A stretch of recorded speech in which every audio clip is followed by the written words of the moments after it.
विना विद्या न शोभते विद्या सर्वस्य भूषणम। Study session 2। सपने उसी के सच होते हैं जिनके सपनों में जान होती है। सपने उसी के सच होते हैं जिनके सपनों में जान होती है। सिर्फ पंखों से कुछ नहीं होता, सिर्फ पंखों से कुछ नहीं होता, हौसलों से उड़ान होती है, हौसलों से उड़ान होती है। मित्रों, આજના સેશનમાં આપણે ચર્ચા કરવાના છીએ આવનારી એક્ઝામ વિશે કે જેની અંદર આપણે બેસ્ટ પ્રેઝન્ટેશન અને પરફોર્મન્સ કરી શકીએ. Hello bro, how are you? કેમ છો? મજામાં? આજે આપણે શરૂ કરીએ રીડિંગ સ્કિલ વિશે કે જેમાં છે reading skill, revision skill and with writing skill. સૌપ્રથમ પરિચય મેળવીએ રીડિંગ સ્કિલનો. રીડિંગ સ્કિલની અંદર દરેક વિષય કે જેમાં ગુજરાતી, હિન્દી, સમાજ, સંસ્કૃત, મનોવિજ્ઞાન, તર્કશાસ્ત્ર જેવા દરેક ભાષાકીય વિષયોને શાંતિથી પાઠના આધારે સ્વાધ્યાયલક્ષી પ્રશ્નોને વાર્તા રૂપે વાંચનની ટેવ પાડો. દરેક પાઠને જેમ આપણને કોઈ વાર્તા, જોક્સ, પિક્ચરના ગીત યાદ રહે છે તેવી જ રીતે આપણે આપણા મનને એકાગ્રતાપૂર્વક વાર્તા રૂપે શાંતિથી પાઠના પ્રશ્નોને સૌપ્રથમ યાદ રાખવાના છે. દરરોજ વાંચન કરવા બેસીએ ત્યારે દરેક વિષયના પાઠને સૌપ્રથમ ઉપર છેલ્લી પાઠમાં નજર કરવી અને શાંતિથી વાર્તા રૂપે પાઠને પ્રશ્નો આધારિત યાદ કરવાના છે. રીડિંગ સ્કિલમાં મિત્રો આપણે દરરોજ દરેક વિષયના પાઠોની સૌપ્રથમ વિષય વસ્તુને શાંતિથી સમજી લેવી અને સાથે જે પાઠના ટોપિકને આપણે વાંચેલ હોય તેને મનમાં ને મનમાં યાદ રાખવો. નિયમ ધર્મમાં મિત્રો દૃઢતા રાખો.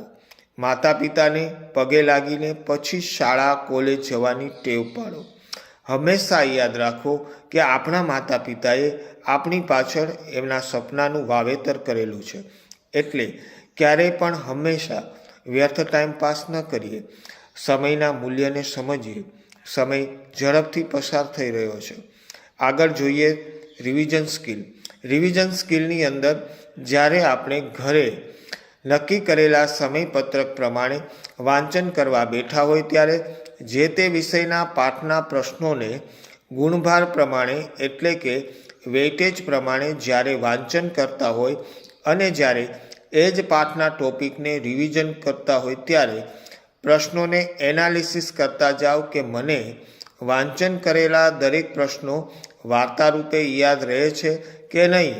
અને જ્યારે વાંચેલ વિષયના પાઠોને જ્યારે આપણે વાંચન કરતાં કરતાં પ્રશ્નોનું એનાલિસિસ કરતું રહેવું કે જેથી ખ્યાલ આવે કે અમુક ટોપિક પ્રશ્નો બાકી છે જે પહેલાં વાંચી લેવાના છે. આમ સમયપત્રક પ્રમાણે દરરોજ આપણે આપણા પાઠોને અસાઇનમેન્ટ આધારે પ્રશ્નોને વાર્તા રૂપે યાદ કરતા રહીશું ત્યારે અને એનાલિસિસ કરતા રહીશું ત્યારે મિત્રો આપણને ઓટોમેટિકલી ખબર પડી જશે કે અસાઇનમેન્ટ આધારિત અમુક પ્રશ્નો હજી પણ આપણે વાંચવાના, તૈયાર કરવાના બાકી છે.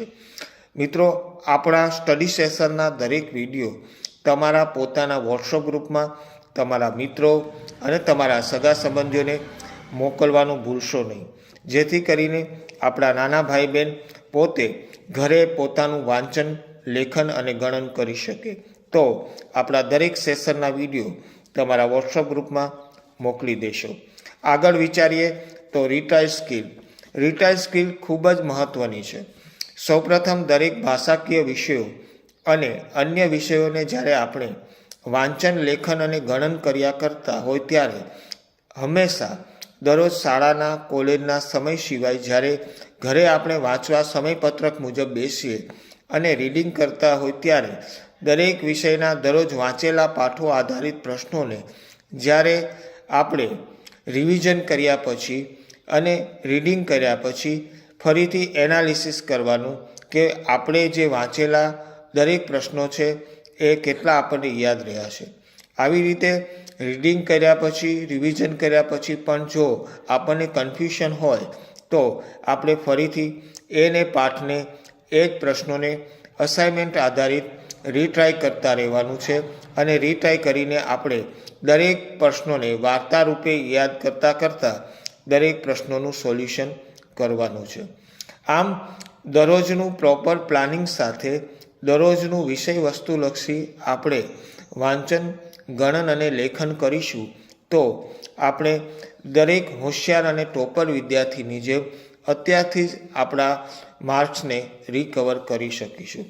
હું અવારનવાર કહું છું કે ટોપર વિદ્યાર્થી, હોશિયાર વિદ્યાર્થી બીજા વિદ્યાર્થી કરતાં કંઈક અલગ જ મહેનત કરતા હોય છે. અને તમે ટોપર છો, તમે હોશિયાર છો અને તમે વિનર સ્ટુડન્ટ છો. તો હંમેશા ઘરે પ્રોપર પ્લાનિંગ સાથે અત્યારથી આપણા એક્ઝામ સેશનની શરૂઆત કરી દો કે જેથી કરીને આપણે બીજા વિદ્યાર્થીની જેમ સ્કોરિંગ માર્ક્સ સાથે આપણું બેસ્ટ પરફોર્મન્સ કરી શકીએ. Have a nice day. See you. By.